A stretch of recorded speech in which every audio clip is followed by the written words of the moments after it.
Hey everyone, welcome back. In this quick guide, I'm going to show you how to change your date of birth in your Gmail account for the full 2026 update.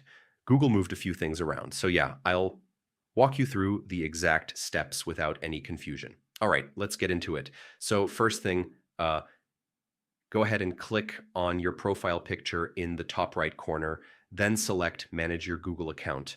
This opens your main Google dashboard where all your personal info lives. Once the Google account page loads, look on the left side and click on Personal Info. Yeah, this is the section where you can edit things like your name, birthday, phone number, all that stuff.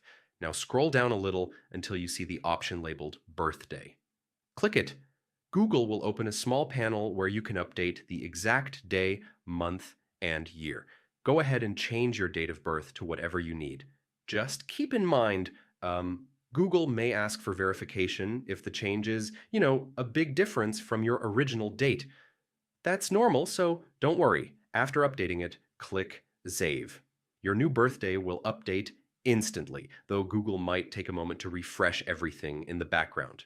And uh, if you want more control, you can also choose who can see your birthday. Just look for the visibility icon next to the date and set it to private or only you. And that's it. You've successfully changed your date of birth in your Gmail account using the 2026 layout. Super simple once you know where everything is. If this helped you out, yeah, go ahead and like the video, subscribe, and tap the bell so you don't miss any future guides.